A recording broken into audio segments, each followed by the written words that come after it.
Habits of successful sales professional.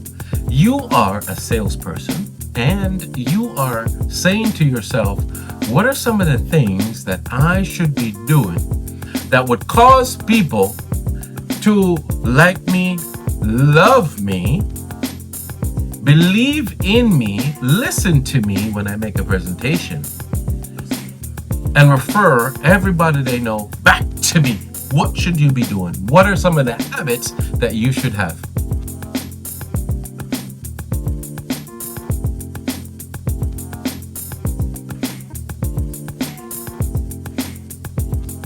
Hi, I'm Paul R. Atkinson, your professional coach, and today we're going to talk about that. What are some of the habits or some of the things that you should be doing without a doubt as a sales professional? I'm going to lay down some really good tips for you right now. So you want to get a pen and paper and you're going to want to write this down. It has been up until I did this video, it has been more than 29, it's 30 years. 30 years that I've been in the sales arena. 30 years consistently. I've done cars, I've done computers, I've done the United States Navy. You can probably see that behind my head right there. Yeah, that right there, that's the United States Navy. I have done real estate, I have done, life insurance, disability, all of that kind of stuff. But what are some of the things that I could tell you that I've learned over the 30 years now that I'm speaking to you at this moment? That are some of the habits that I had to have in order to be the strong professional in the sales industry. Well, here you go. I'm going to tell you, and you want to write this down because this is like the secret sauce. In order for you to be that strong salesperson and to last many, many, many, many years, you want to make sure that some of the main habits that you have is number one, I call it the me time. Me time. The first thing you do when you get up in the morning is you spend some time alone. Alone. That's right. No device. Didn't you see this thing right here? No. None of it. No device. None of that. None of that. None of that. You want to focus on just being. I prefer to be outside. So, I don't live in up north where it's cold. I live in South Florida and it's always warm here. That's like Jamaica where I grew up. And that's why I'm here, because I like that environment. But I'm going to encourage you that you should have some me time and you should be in a grounded situation where you are either outside or you're in a room by yourself. I don't care if it's even a closet. If it's underneath the table, doesn't matter. Be by yourself and just get that me time and just either you could read a book, a good book that is, something that's going to help you to be motivated and stay motivated. And despite all your challenges, you're going to have that ability to stay motivated. So read things like that. Or you're going to do some meditation. And I love meditation. I do a lot of work with meditation. My daughter, Erica, she does that too. And then in this me time, you are getting yourself ready for the day's activity. That's what you're doing as an entrepreneur. You're getting yourself ready. I call it, you put on the armor because the day is going to be pretty tough. So that's a very good habit to have. Is that me time. I promise you, if you are able to discipline yourself enough to do this, you have no idea. Laws of attraction, manifestation, we call it PE, positive expectations, all of that stuff. You're going to see the deals come through like there is no tomorrow. And this is the secret sauce. But why am I giving it to you? Because you know how I feel about you. I'm telling you, it's the secret sauce. This is it. The me time. Me time before anything else. No engagement with no human being until you do the me time. That's it. Point blank. Now, if you're not working, it's your Sabbath, you're not working, then fine. You don't need the me time. Maybe you could just chill. Fine. But I'm telling you, you got to have the me time. And the me time is you alone by yourself. You're reading a book, you're doing meditation, you're doing your exercise. You're just focusing and thinking about the day and how you're going to conquer it. That's a great habit. Next great habit you should have, and you want to write this down too, is set, reset, carry over. Set, reset, carry over. My older brother, Rich, he says, hey, you know what, Paul, you're like white on rice.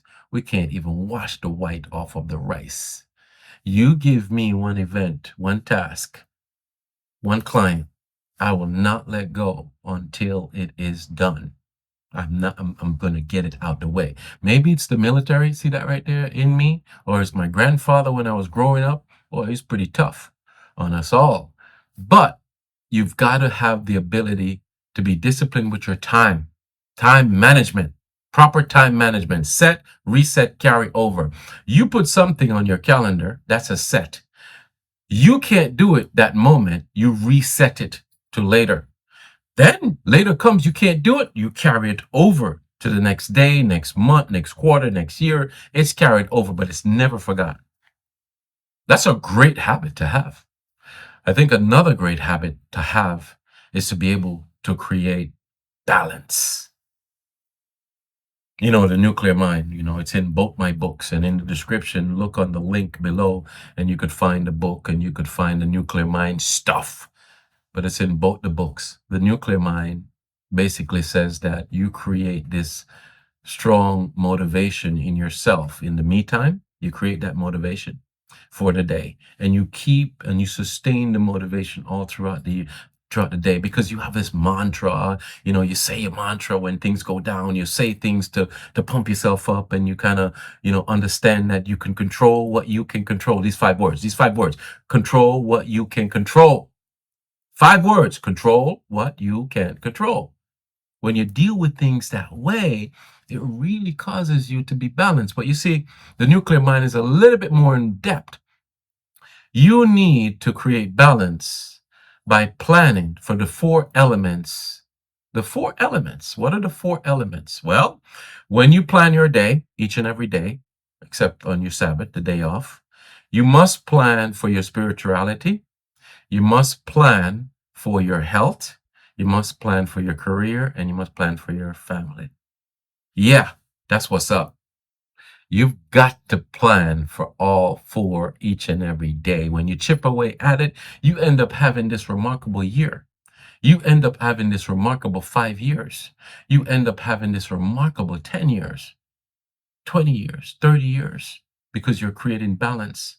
Those are the habits that a professional salesperson have, a successful salesperson have. That's what's happening. They're doing it. And the final habit that I would say that a successful salesperson have is their ability to constantly sharpen their knives. Sharpen their knives, to constantly be working on getting their skill set of closing, of connecting with a client and closing the deal. They don't just, I don't know, just live the life of where they don't even need to sharpen anything. Oh yeah, I know how to close somebody, and that's it. I don't need to learn anything new. No, it's a constant learning technique. How do you work with this person? Are you listening to them? Are you focusing? Are you making sure you're listening? Are you distracted? No, you can't do that. So that's the last habit I got to tell you. You've got to sharpen your skill set of being a salesperson. How to connect with that person, the client, how to get them to like you, listen to you, trust you, believe in you, how to get them to be curious to hear your presentation, how to get them in your presentation to say, oh, whoa, wait a second, Paul, give me that pen. Where do I sign? In that presentation, they say, this is good. They look at each other and they say, this is good. This is good. They give you indication that they're like, yeah, I'm ready to sign. Let's do it. And just wrap it up. Then the next part is, hey, if there's some little objection, they're like, you try to close them up and they say, no, I need to think about it. How do you handle that? It's okay. You don't be upset. It's nothing but a question in disguise.